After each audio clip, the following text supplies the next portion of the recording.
వరలక్ష్మి వ్రత కథను సూత మహాముని సౌందికుడు ఈ విధంగా తెలియజేస్తున్నాడు. ఓ మునీశ్వరులారా, స్త్రీలకు సర్వ సౌభాగ్యములు కలుగు వ్రతం ఒకటి పూర్వము శివుడు పార్వతికి చెప్పాడు. దానిని చెబుతాను వినండి. ఒక రోజు కైలాస పర్వతమున శివుడు సింహాసనం మీద కూర్చునుండగా పార్వతీదేవి ఆయన్ని సమీపించి, దేవా, లోకంలో స్త్రీలు ఏ వ్రతం చేస్తే సర్వ సౌభాగ్యములను పుత్ర ప్రౌధాదులను కలిగి సుఖ సంతోషాలతో ఉంటారు, అటువంటి వ్రతం ఏదో సెలవివ్వండి అని అడగగా పరమేశ్వరుడు ఇలా చెప్పాడు. ఓ దేవి, స్త్రీలకు పుత్ర ప్రౌతాతి సంపత్తులను ఇచ్చే వ్రతం ఒకటి ఉంది. దాని పేరు వరలక్ష్మి వ్రతం. ఆ వ్రతమును శ్రావణ మాసంలో శుక్ల పక్ష పూర్ణిమకు ముందుగా వచ్చే శుక్రవారం రోజున చేయవలెను. పార్వతీదేవి, నాదా, ఆ వరలక్ష్మి వ్రతం ఎలా చేయాలి, ఏ దేవతను పూజించాలి, ఏ విధంగా చేయాలి, దీన్ని ఎవరైనా ఇంతకు ముందు చేశారా, ఆ వివరాలన్నీ చెప్పండి అని అడగగా శివుడు పార్వతీదేవిని చూసి, కాత్యాయని, వరలక్ష్మీదేవి విశేషాలు చెబుతాను విను. పూర్వము మగధి దేశమున కుండనము అనే ఒక పట్టణము ఉంది. ఆ పట్టణము నిండా బంగారు ప్రాకణములు, బంగారు గోడలు కలిగే ఇల్లు ఉన్నాయి. అందులో చారుమతి అనే బ్రాహ్మణ స్త్రీ ఉంది. ఆమె పతియే ప్రత్యక్ష దైవంగా భావించి ఆమె తెల్లవారుజామునే లేచి స్నానం చేసి పతిదేవుని పువ్వులతో కొలిచి ఆ తర్వాత అత్తమామలకు అనేక సేవలు చేసి ఇంటి పనులని ఓర్పుతో నేర్పుతో చేసుకుంటూ ఉండేది. అందరితో మితంగా కాని ప్రియంగా కాని మాట్లాడుతూ ఉండేది.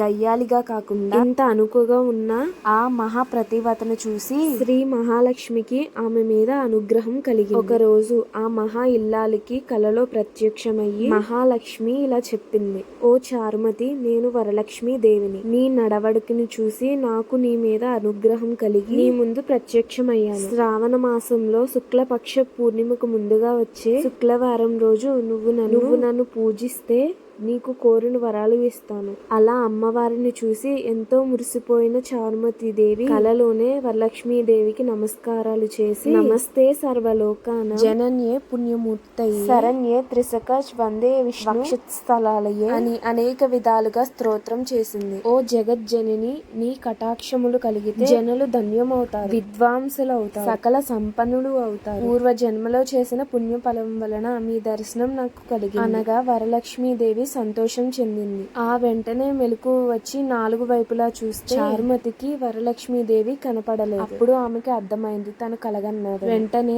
అత్తమామలను భర్తను లేపి విషయం చెప్పగానే వాళ్ళు కూడా చాలా సంతోషించారు. ఈ స్వప్నము చాలా ఉత్తమమైనది. దేవి ఆనతి ప్రకారం నువ్వు తప్పకుండా ఆ వ్రతం చెయ్యి అన్నారు. చారుమతి తన ఇరుగు పొరుగు ఉన్న స్త్రీలకు కూడా చెప్పి, ఇరుగు పొరుగు వారు చారుమతి ఎంతో ఉత్కంఠతో శ్రావణ మాసం ఎప్పుడొస్తుందా అని చూడసాగారు. వారు ఎంతో ఎదురు చూసిన పౌర్ణమి ముందు శుక్రవారం రానే వచ్చింది. ఈ రోజే కదా వరలక్ష్మీదేవి చెప్పిన రోజని ఎంతో సంతోషంతో చారుమతి స్త్రీలందరూ ఉపక్రమించారు. ప్రాతకాలమే లేచి తలారా స్నానం చేసి పట్టు బట్టలను కట్టుకున్నారు. చారుమతి ఇంటికి అందరూ చేరారు. అక్కడ ఒక ప్రదేశంలో గోమయంతో అలికారు. ఒక మండపం ఏర్పరిచారు. దాని మీద ఒక ఆసనం వేశారు.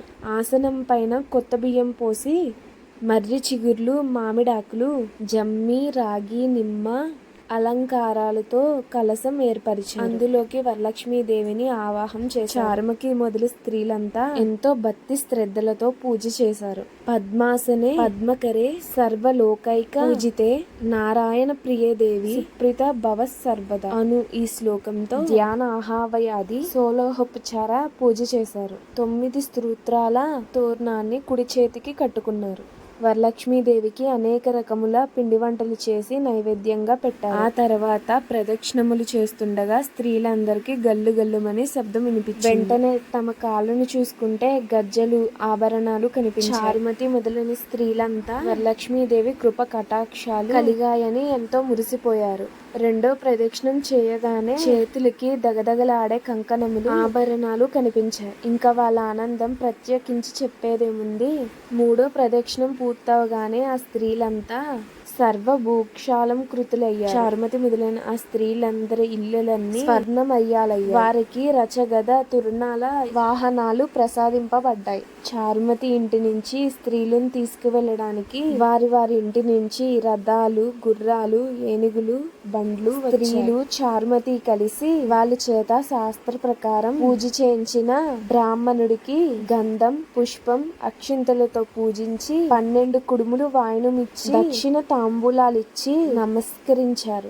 బ్రాహ్మణుడు వారిని ఆశీర్వదించాడు. వరలక్ష్మీదేవికి నైవేద్యంగా పెట్టిన పిండి వంటలను బంధుమిత్రులతో తిని వారి కోసం వచ్చిన గుర్రాలు, ఏనుగులు, వాహనాలతో వారి ఇళ్లకు బయలుదేరారు. వారు దారిలో చారుమతి భాగ్యమును ముచ్చటించుకుంటూ వెళ్లారు. లక్ష్మీదేవి తనంతట తానే స్వప్నంలో వచ్చి ప్రత్యక్షమవడం అంటే మాటల. చారుమతి ఎంత అదృష్టవంతురాలో అనుకున్నారు. చారుమతికి ప్రత్యక్షమైన విధానం తను మట్టుకే దాచుకుని తను ఒక్కతే పూజించకుండా తను అందరికీ చెప్పి అందరికీ కూడా ఇంత సౌభాగ్యం కలుగచేసిన చారుమతి ఇంతటి పుణ్యరాలు.